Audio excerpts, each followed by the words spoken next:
What's going on, everybody? It's Rick from Gardening with Barchuckin. I went ahead and fed Pumpkin to the worms the last feeding. I also did a quick check-in, so I'll show that before we get started. For today, I went ahead, I got an Amazon package in, and it's saying that to treat it like cardboard, or treat it like a box.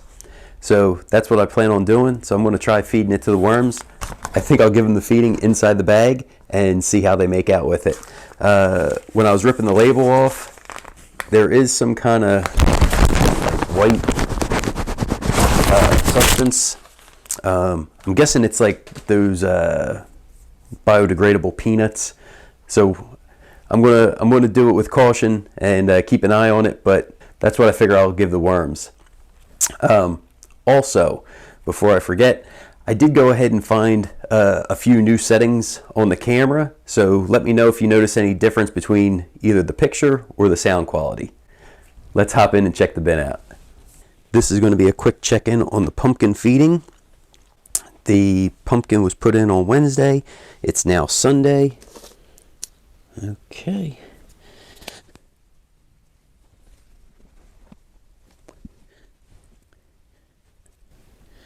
Wow, there's not a whole lot left of the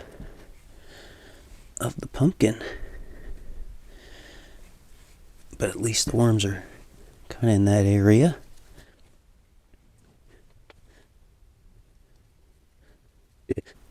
Not a lot, but a few hanging out.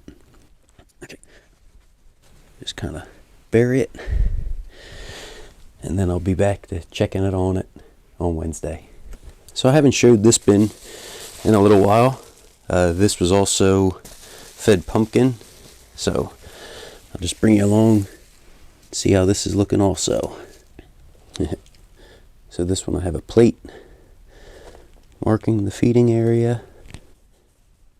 I'm still pulling out pieces of cob.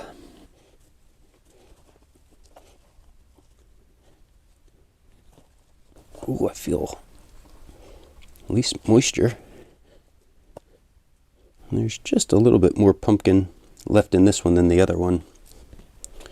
Feels like a good amount of the stuff's over, the remaining food's over that way. Okay, see you guys on Wednesday. Got quite a few worms up on top, and based on how the check-in was, I don't suspect to see a whole lot going on in here.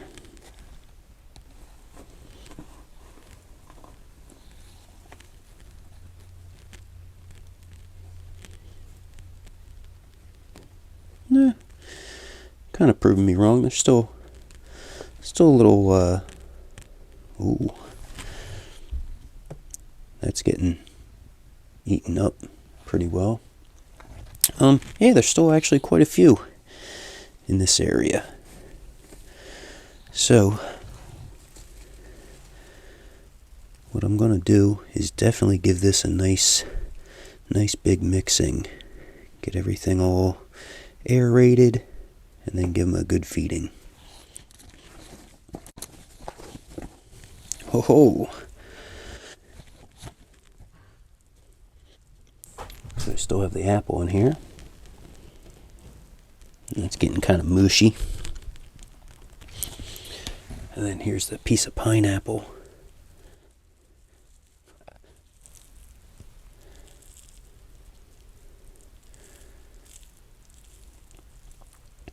That's pretty cool. They have eaten all around the side of the pineapple.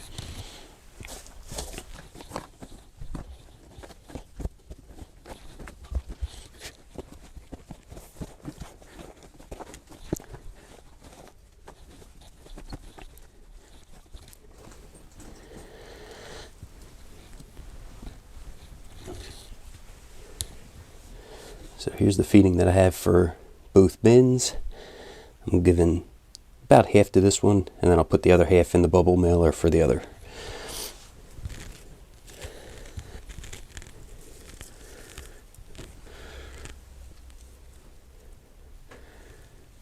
Tomato's still a little frozen.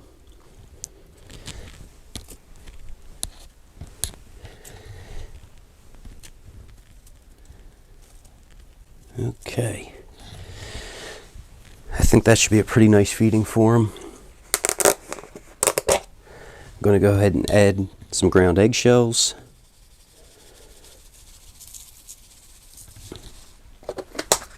And then cover the feeding area.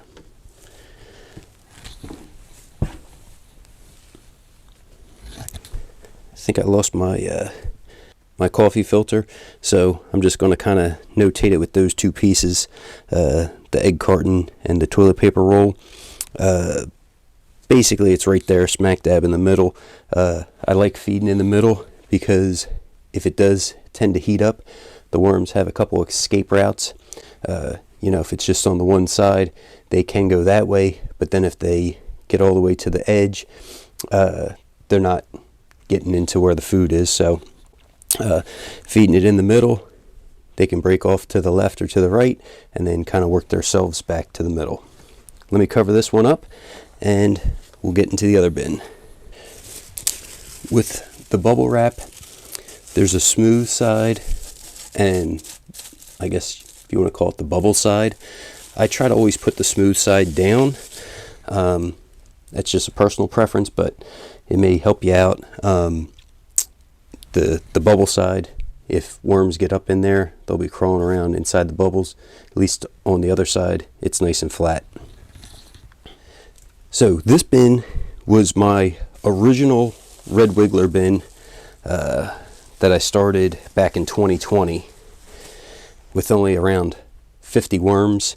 I did go looking around and I found some worms outside before I kind of knew what I was doing, but this was basically how this bin started. So it wasn't something that I guess was totally wrong, because you'll see there's a, well, you may not see on this feeding, but on the next feeding when I show you how the bubble wrap or the bubble wrapper is looking, there's a decent amount of worms in here. And no, Patrick or Peggy, I am not counting them.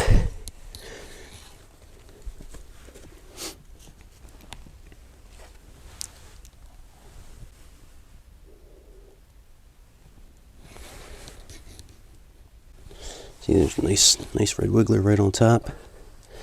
Oh wow! To my surprise, they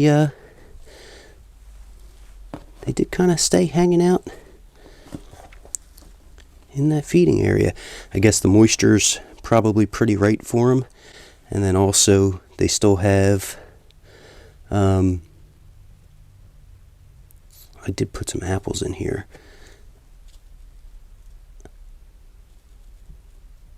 Some kind of stem. Yeah, so there's a little bit of food for them, but I'm gonna give this bin a nice mixing as well.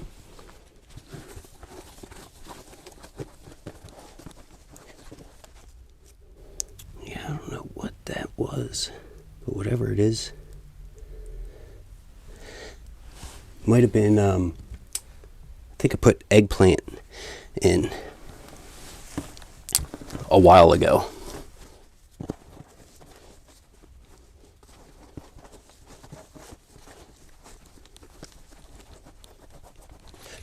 So, one thing with doing that big mix, I did feel this this bedding is a lot drier than the first bin. Yep, so here's that mailer. And I found an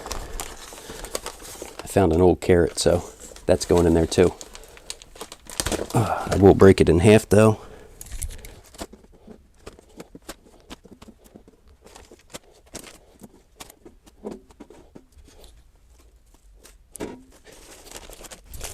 We'll add just a little bit of castings in there. I don't want to try to get any worms in.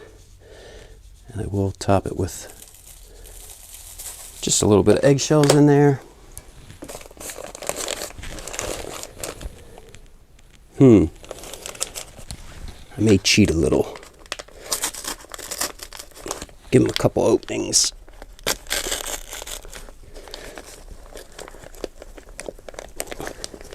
Maybe. There we go. But hey, it's my bin, so it's not cheating.